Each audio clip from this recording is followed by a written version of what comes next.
Bab 9. Hubungan. Saat masih kuliah di tahun 1965, saya mengambil psikolog 101 dengan Dr. David Van Hoos. Saat memberikan kuliah, ia mengatakan sesuatu yang benar-benar saya perhatikan. Ia menyatakan, jika Anda memiliki seorang teman sejati dalam hidup Anda sangat beruntung. Jika Anda memiliki dua teman sejati, itu sangat tidak biasa. Saya tercengang. Sebagai seorang siswa yang riang dan penuh harapan, saya berpikir bahwa semua orang pasti memiliki banyak teman. Walaupun Dr. Van Hoos mendefinisikan persahabatan sebagai hubungan yang ditandai oleh kasih tanpa syarat, saya masih tetap terkejut. Hubungan selalu menjadi hal yang penting bagi saya, dan saya mengembangkan keahlian berhubungan baik dengan orang lain pada saat usia saya masih muda. Saat saya ada di awal usia remaja saya, ayah saya mendorong saya untuk membaca How to Win Friends and Influence People oleh Dale Carnegie. Saya selalu mengingatkan nasihat yang diberikan oleh ahli hubungan itu di dalam bukunya. Untuk memperoleh teman, seseorang harus menjadi ramah terlebih dahulu. Saya telah memegang rekomendasi itu, namun setelah mendengar kata-kata dari profesor psikologi saya bertekad untuk lebih memperhatikan dan mengambil hubungan pada tingkat yang baru dalam hidup saya. Itulah saat di mana saya membuat keputusan hubungan ini. Saya akan mengambil inisiatif dan investasi dalam hubungan dengan orang lain. Memutuskan untuk mengambil inisiatif dan berinvestasi dalam hubungan yang kokoh setiap hari. Saya rasa banyak orang tidak mengambil tanggung jawab atas hubungan dengan orang-orang dalam hidup mereka. Mereka membiarkan banyak hal terjadi begitu saja dan tidak memperhatikannya. Namun, untuk memiliki hubungan kokoh yang membuat Anda puas, Anda harus mengubah pola pikir Anda saat berhubungan dengan orang lain. Inilah beberapa cara untuk melakukannya. 1. Hargailah orang lain. Mari kita hadapi. Jika Anda tidak peduli dengan orang lain, Anda sepertinya tidak akan menjadikan membangun hubungan baik sebagai sebuah prioritas dalam hidup Anda. Teman saya Ken Blanchard, penulis dari Well Done and Raving Fans, bergurau bahwa departemen kendaraan bermotor jelas-jelas pencari dan pekerjaan orang-orang yang membenci orang lain. Saat Anda harus mengambil SIM, Anda berharap untuk diperlakukan dengan tidak ramah. Apa yang dikatakan oleh Les Giblin, peraih National Salesman of the Year, adalah benar. Anda tidak bisa membuat orang lain merasa penting dengan kehadiran Anda jika Anda secara diam-diam merasa bahwa ia bukan siapa-siapa. Solusinya adalah melihat orang lain sebagai pribadi yang sangat bernilai. Harapkan yang terbaik dari siapapun. Asumsikan bahwa motivasi orang-orang adalah baik, kecuali mereka membuktikan bahwa mereka tidak baik. Hargailah mereka berdasarkan saat-saat terbaik mereka, dan daripada meminta persahabatan dari mereka, berikan persahabatan Anda. Ini pada akhirnya akan menjadi keputusan mereka. 2. Belajarlah untuk memahami orang lain. Tom Peters dan Nancy Austin, penulis dari A Passion for Excellence, menyatakan bahwa masalah produktivitas nomor 1 di Amerika sebenarnya sangat sederhana. Para manajer yang tidak bisa dihubungi oleh orang-orang mereka dan tidak bisa dihubungi oleh pelanggan mereka. Saya rasa sebuah penjelasan yang bisa diterima adalah bahwa mereka orang manajer tidak menghargai orang lain. Namun itu tidak selalu benar. Banyak orang peduli mengenai orang lain, namun mereka masih saja tetap tidak bisa dijangkau. Dalam kasus-kasus itu, saya rasa masalahnya adalah mereka tidak memahami orang lain. Jika Anda ingin meningkatkan pemahaman Anda mengenai orang-orang sehingga Anda bisa membangun hubungan positif, maka simpanlah kebenaran-kebenaran berikut ini dalam pikiran Anda, dan tindakan yang bisa Anda ambil untuk menjembatani celah yang seringkali mereka timbulkan. Manusia merasa tidak aman, berikan pada mereka rasa percaya diri. Manusia ingin merasa istimewa, pujilah mereka dengan tulus. Manusia menginginkan masa depan yang lebih baik, tunjukkan harapan pada mereka. Manusia butuh untuk dipahami, dengarkan mereka. Orang itu egois, bicaralah atas kebutuhan mereka terlebih dahulu. Manusia secara emosional bisa menurun, semangati mereka. Manusia ingin dihubungkan dengan kesuksesan, bantulah mereka untuk menang. Saat Anda memahami orang lain, jangan mengambil hati kekurangan mereka dan bantulah mereka untuk sukses. Dengan demikian, Anda pun meletakkan dasar untuk hubungan yang baik. 4. Berikanlah respek secara cuma-cuma, namun harapkanlah untuk memperolehnya dari orang lain juga. Suatu hari, seorang pria di airport melihat ada seorang pebisnis yang berpakaian rapi sedang berteriak-teriak pada seorang kuli pengangkut barang mengenai caranya mengurusi barang-barangnya. Semakin marah pebisnis itu, pengangkat barang itu semakin terlihat tenang dan profesional. Saat orang yang kasar ini meninggalkannya, orang pertama memuji pengangkat barang ini atas kemampuannya menahan diri. "Oh, itu tidak ada apa-apanya," kata pengangkat barang itu. "Anda tahu, orang ini akan pergi ke Miami, namun tasnya semua barangnya pergi ke Kalamazoo." Orang-orang yang tidak menghargai orang lain selalu menyakiti hubungan mereka, dan mereka seringkali memperoleh konsekuensi negatifnya. Saya yakin setiap manusia ingin untuk diperlakukan dengan respek karena semua orang memiliki nilai. Saya juga telah mengamati bahwa memberikan respek terlebih dahulu adalah satu dari cara yang paling efektif untuk berinteraksi dengan orang lain. Bagaimanapun juga, itu tidak berarti Anda bisa meminta respek sebagai hasilnya. Anda harus mengusahakannya. Jika Anda menghargai diri Anda, menghargai orang lain, dan menunjukkan kompetensi, orang lain akan selalu menghargai Anda. Jika seseorang perlakukan yang lain dengan respek, dunia akan menjadi tempat yang lebih baik. 5. Berkomitmenlah untuk memberi nilai tambah pada orang lain.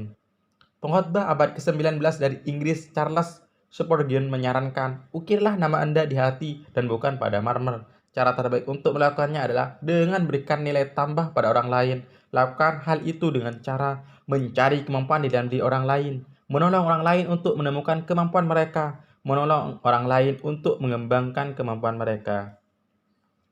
Beberapa orang melihat setiap interaksi dengan orang lain sebagai sebuah transaksi. Mereka bersedia memberi nilai tambah, namun hanya ketika mereka berharap untuk menerima nilai sebagai hasilnya. Jika Anda ingin menjadikan membangun hubungan sebagai sebuah prioritas, Anda harus memeriksa motivasi Anda untuk memastikan bahwa Anda tidak berusaha memanipulasi orang lain demi keuntungan Anda sendiri. Untuk memastikan motivasi Anda benar, ambillah nasihat dari Leo Buscaglia. Ini yang menuliskan Loving Each Other.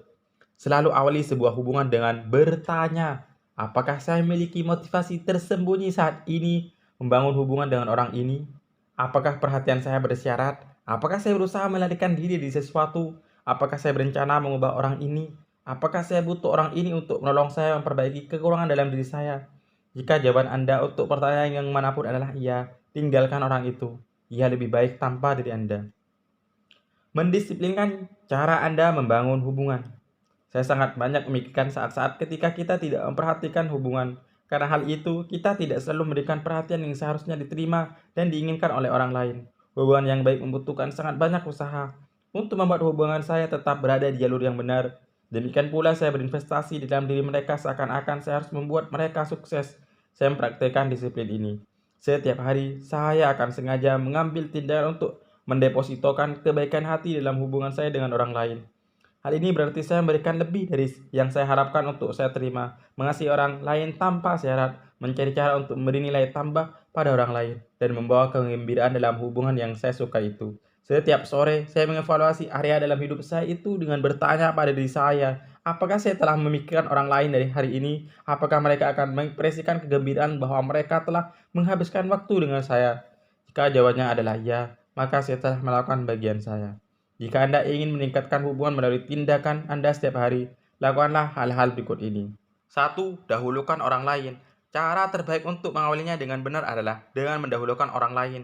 Cara yang paling mendasar untuk melakukan hal ini adalah dengan mempraktikkan The Golden Rule.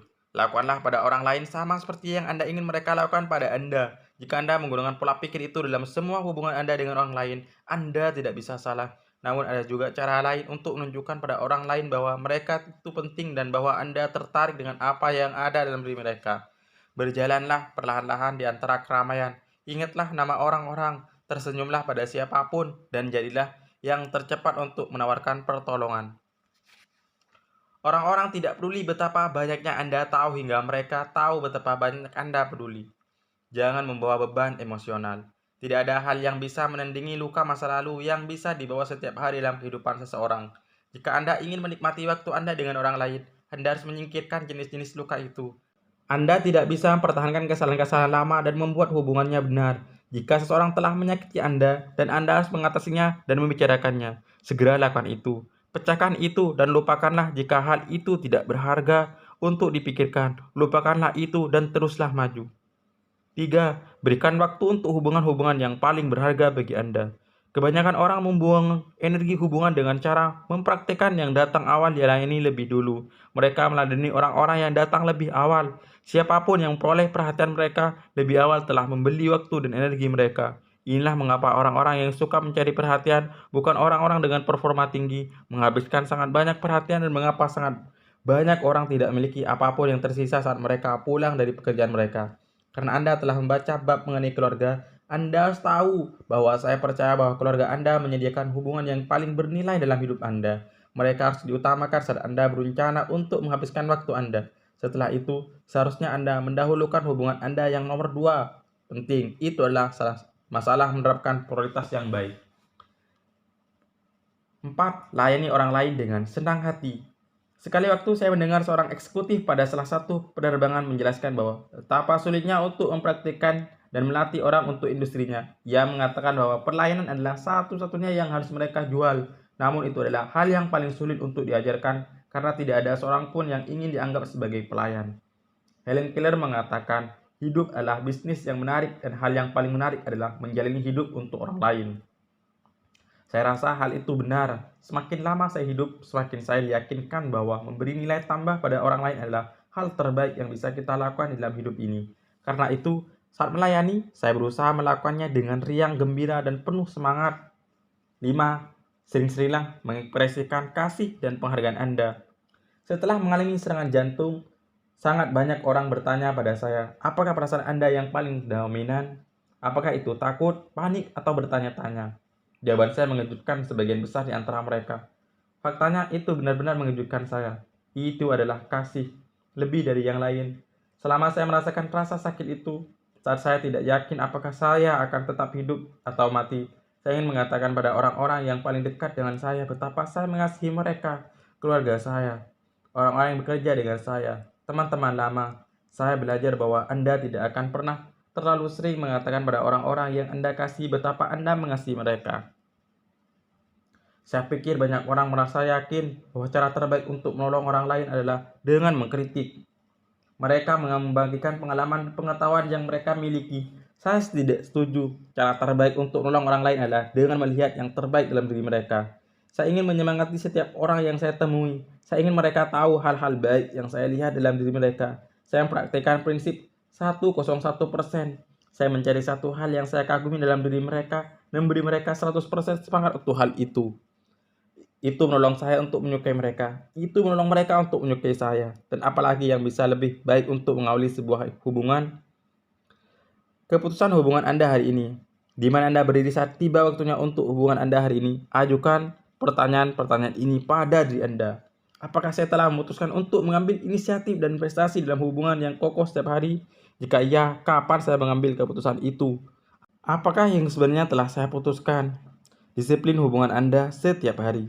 Berdasarkan pada keputusan yang Anda ambil mengenai hubungan, satu disiplin apa yang harus Anda praktikkan hari ini dan setiap hari untuk menjadi sukses.